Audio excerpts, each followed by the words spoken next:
Aujourd'hui je me suis dit qu'on allait se faire un tag puisque le dernier que j'ai fait remonte à il y a plus d'1 an maintenant il me semble. Et j'avais envie aujourd'hui de faire une petite vidéo un petit peu plus légère, spontanée, un petit peu plus fun. Même si je ne sais pas trop si ce sera fun. J'ai envie de faire le Book Addiction Tag que j'ai vu sur la chaîne de Manon, Vibration Littéraire, qui apparemment nous vient à la base des États-Unis, mais je ne sais pas du tout qui l'a inventé. Je suis désolée, en tout cas je vous mets la vidéo de Manon juste en bas. Je trouve que les questions sont sympas pour en apprendre un petit peu plus sur les habitudes de lecture d'une personne. En tout cas moi j'ai beaucoup aimé regarder sa vidéo, je vous invite à aller le faire si ce n'est pas encore fait. Et puis à reprendre ce tag, pourquoi pas, si ça vous tente. Moi je le trouve hyper sympa en tout cas. Allez c'est parti. Et on attaque fort avec la première question qui est: quelle est la durée maximale que tu peux passer sans lire? Eh bien visiblement une très longue durée pour ma part, j'en ai eu la preuve il n'y a pas très longtemps puisque à partir de début décembre j'ai complètement arrêté de lire pendant presque plus d'1 mois jusque début janvier. Parce que je pense que comme tout le monde, la fin d'année c'est très chargé, c'est une période où en général on retrouve ses proches, peut-être pas forcément en 2020, en tout cas moi j'ai eu l'immense chance de passer Noël et même quelques semaines avec ma famille que j'avais pas vue depuis longtemps en 2020, ce qui m'arrive très rarement d'ailleurs, même les années où genre le monde allait bien. Donc j'avoue que 2020 j'étais contente de retrouver ma famille. Mais avec toute l'agitation, toute l'effervescence et tout le monde autour de moi, et ben je n'ai pas lu pendant plus d'1 mois. J'ai profité de mes proches et je vous avoue que ça m'a manqué un petit peu. Il y avait des moments où j'avais envie de me poser, d'ouvrir un bouquin, mais j'étais pas du tout dans le mood en fait pour lire parce que je suis chiante et j'ai besoin de lire genre dans le silence absolu, qu'il n'y ait pas grand monde autour de moi. Voilà, je sais pas comment font les gens pour s'enfermer par exemple dans un transport en commun et lire. Je ne sais pas faire ça, j'adorerais. Mais voilà, je n'ai pas lu pendant plus d'1 mois. C'était pas si inconfortable que ça, hein, je vous avoue, je n'ai pas l'impression que je vais mourir si je ne lis pas pendant 3 jours. Ça m'a un petit peu manqué, j'ai pas envie de réitérer l'expérience tous les 2 mois non plus. Mais je pense que quand les circonstances s'y prêtent, ou en tout cas ne se prêtent pas justement à la lecture, eh ben faut lâcher prise, profiter de ce qu'on fait à côté, et quand on peut on s'y remet, ou quand on veut même, parce que des fois on n'a juste pas envie. La deuxième question c'est: combien de livres emportes-tu avec toi à tout moment, que ce soit des livres papier ou e-book? Si vous me connaissez depuis un petit moment, vous savez peut-être que je suis une grand-mère. Et encore c'est peut-être péjoratif de dire ça pour les grand-mères qui seraient certainement plus modernes que moi. Mais moi je ne sais pas lire sur un écran. Donc à la fac j'étais cette meuf qui imprimait 20 pages de texte, tout ça parce que j'étais incapable de lire sur mon ordi. Et du coup je n'ai pas de liseuse parce que je pars du principe, même si je sais qu'une liseuse c'est fait pour reproduire quand même le livre papier, je sais pas si je réussirais. Je pense que ce serait le truc dans lequel j'investirais si je devais partir en voyage au long cours par exemple. Mais pour l'instant je suis bien avec mes livres papier.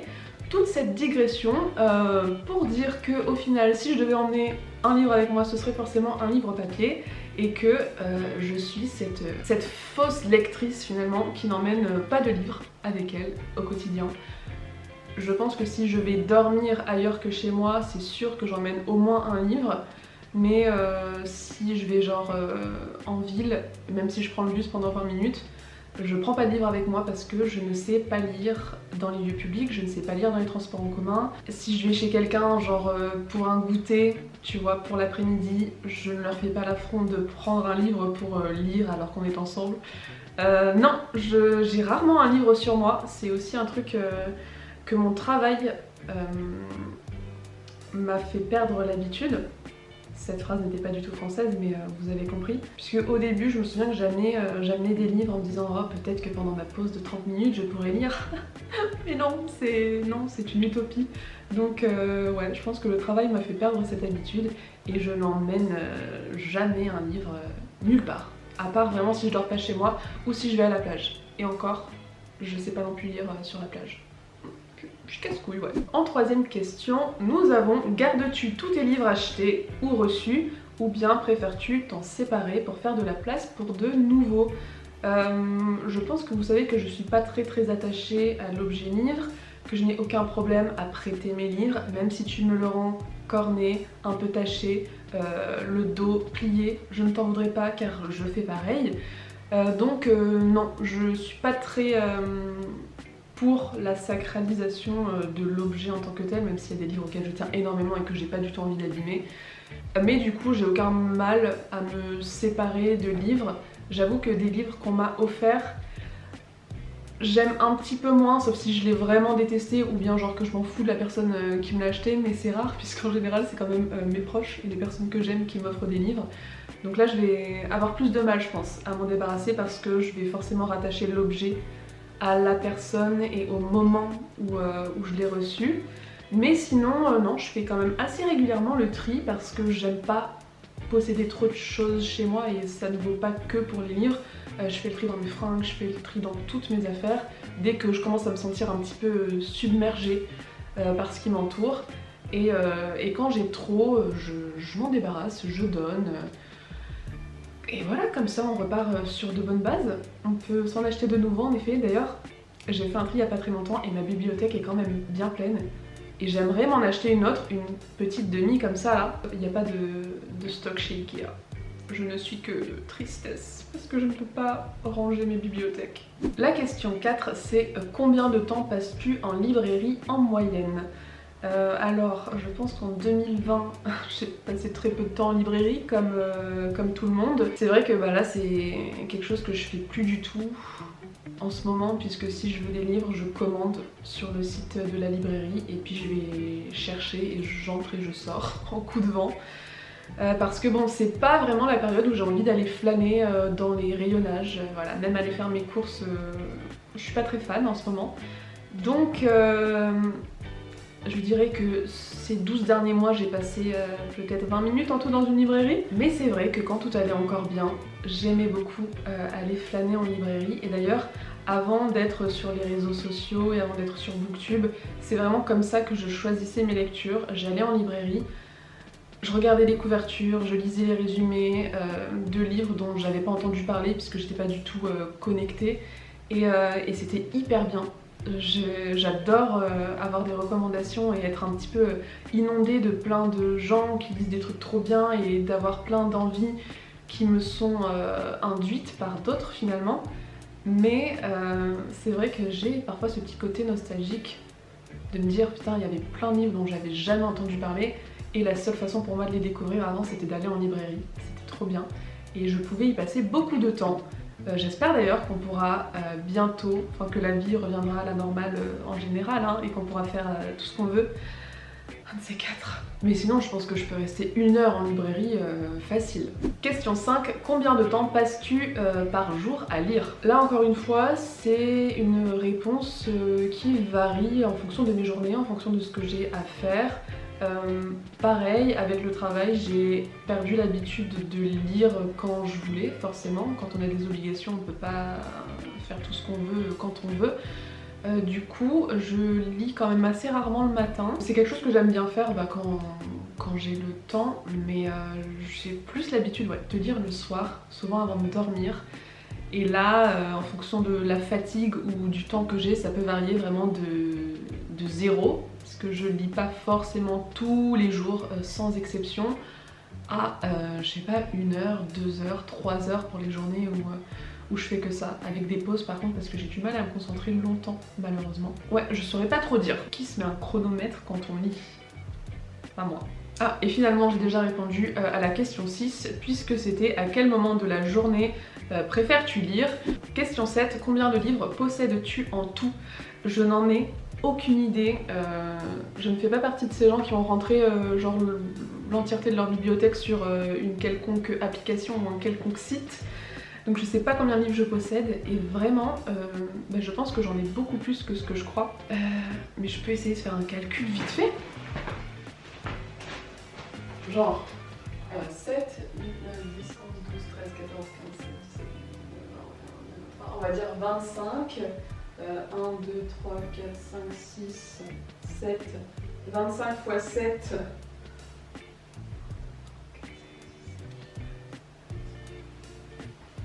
on va dire 25 x 7 plus 15 x 7. Alors par contre je ne sais absolument pas compter, hein. C'est bien pour ça d'ailleurs que je suis allée en L. 25 x 7. Ah, tu vois déjà je voulais faire fois et j'ai fait diviser. La preuve que je suis un petit peu teubée. Je dois avoir bien 400 livres je pense. Facile. Surtout qu'ils sont pas tous là. Genre moi quand je regarde mes bibliothèques, je me dis pas qu'il y a des centaines et des centaines de livres quoi. Enfin des centaines et des centaines, j'en ai pas 1000 mais je trouve que c'est pas mal quand même. Question 8. Amènes-tu souvent le sujet de la lecture et des livres dans une conversation? Alors ça dépend avec qui je parle. Avec mes proches, genre ma famille et mes amis très proches qui lisent, oui. Après j'ai très peu d'amis qui lisent finalement, malheureusement, en tout cas que je peux voir, tous les jours. Donc finalement pas tant que ça. Ça dépend de la personne. Si je sais qu'on a cette passion en commun, alors oui on en parle. Sinon, on parle d'autre chose. Et c'est très bien.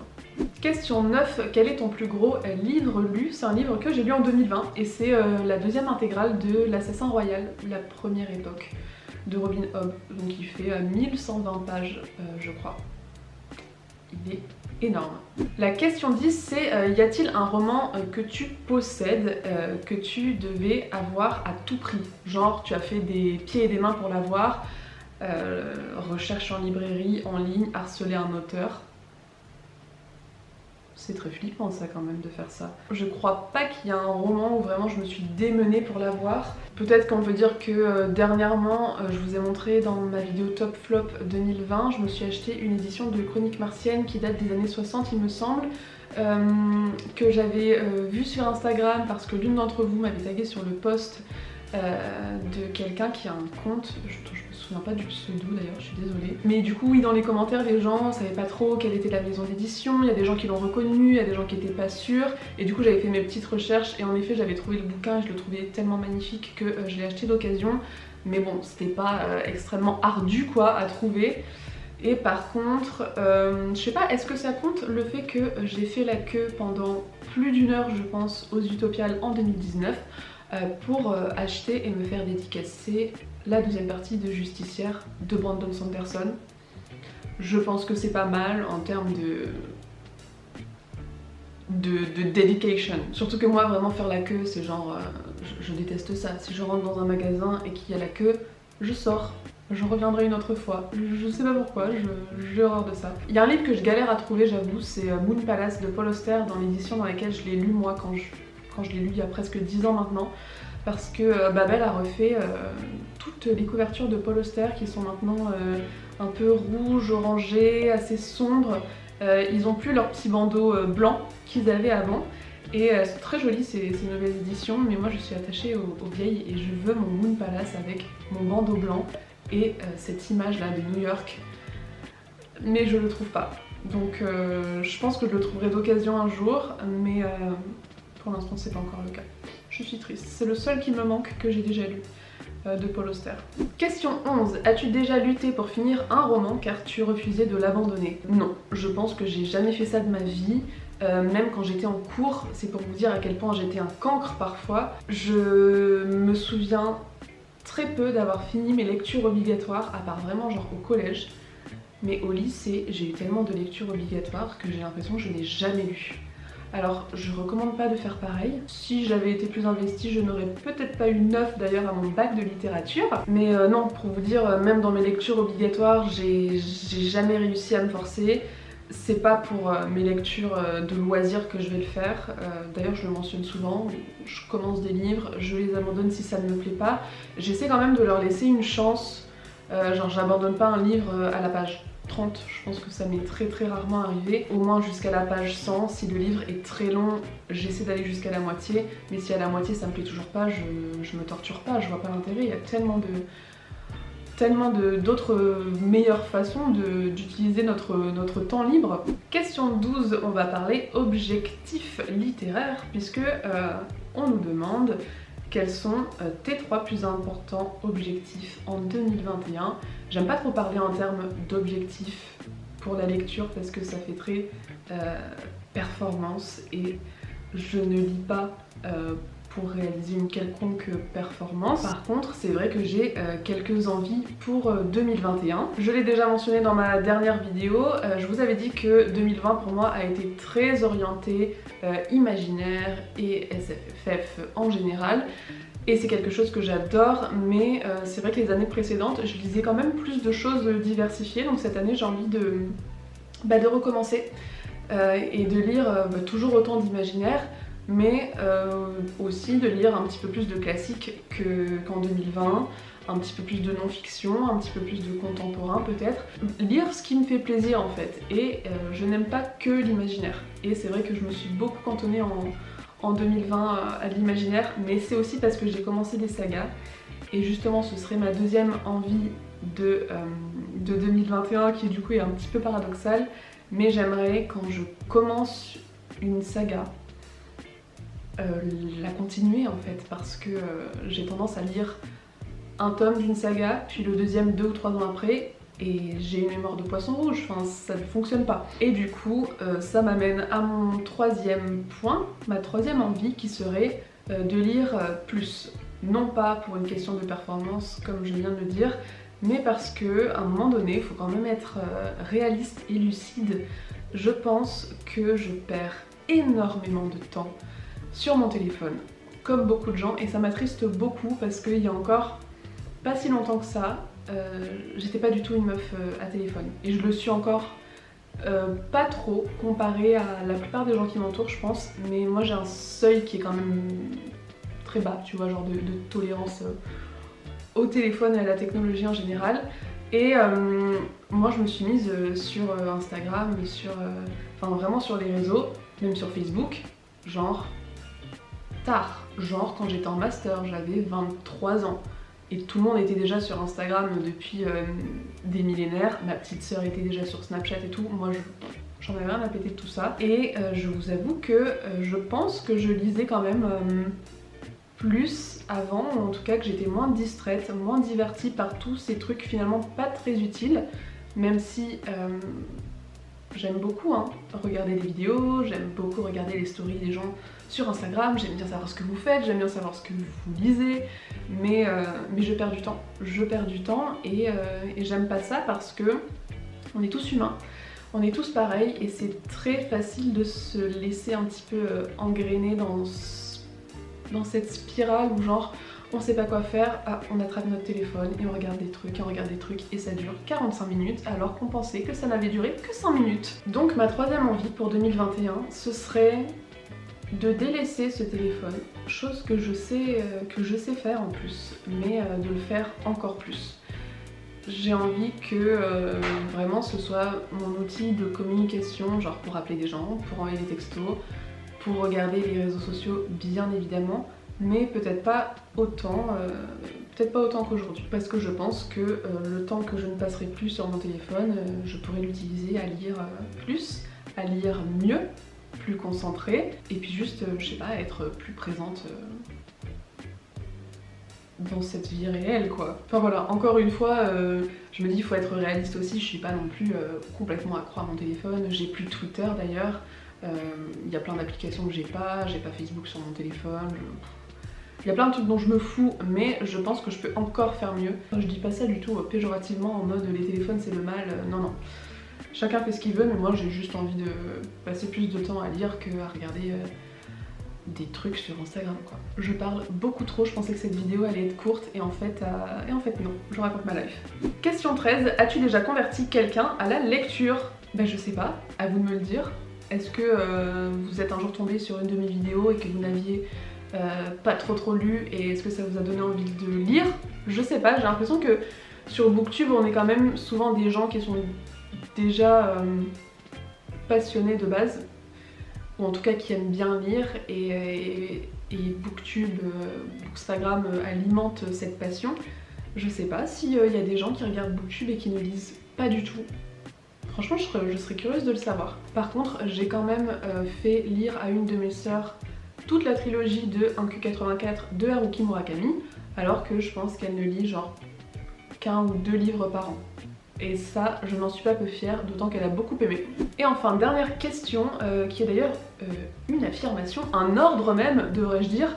Décris ce que les livres représentent pour toi en 5 mots. Je dirais que lire pour moi, c'est m'évader, c'est apprendre, c'est rêver, c'est s'ouvrir aussi, je pense, à des choses qu'on ne connaît pas, qu'on connaît peu. Et je dirais aussi que c'est ne jamais être seul. Et alors, ce n'est pas un mot, je suis désolée, je triche un peu, mais ouais, c'est une partie, un aspect très très important de la lecture pour moi parce que bah, des fois ça va pas, et j'ai cet immense soutien vraiment de me dire que les livres sont là et que quand ça va pas, je sais que je peux me réfugier dans un univers que je connais déjà, qui va me faire du bien, ou bien que je vais pouvoir découvrir des histoires, des univers, des personnages qui traversent des choses qui vont soit être similaires à ce que je vis moi-même, soit qui vont être complètement différents, mais c'est une certaine échappatoire. Et un échappatoire ou une échappatoire ? Très bonne question, je regarderai ça sur Google dans un instant. En tout cas, c'est que du positif, bien sûr, et si c'était pas le cas, on serait même pas là. Pourquoi je sors les violons comme ça alors ? Personne m'a rien demandé, ouais. Et d'ailleurs, c'est comme ça que je vais terminer cette vidéo. Dites-moi en 5 mots, phrases ou plus ou moins ce que c'est pour vous la lecture, les livres, qu'est-ce que ça représente, qu'est-ce que ça vous apporte. Je suis vraiment curieuse de le savoir parce que je pense qu'on a certainement plein de réponses qui se rejoignent. Et il y a peut-être aussi des choses qui sont très personnelles à chacun d'entre nous. D'ailleurs peut-être tellement personnel que personne n'aura envie de les partager, mais vous voyez ce que je veux dire. Et bien voilà, ce petit tag est terminé. Il a été beaucoup plus long que ce que je pensais. Je me suis un petit peu étendue dans des considérations peut-être pas très utiles, mais j'espère que ça vous aura plu, que vous aurez passé un bon moment.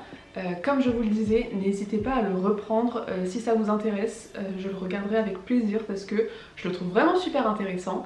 Et puis moi je vous dis à très bientôt pour une prochaine vidéo. Bye!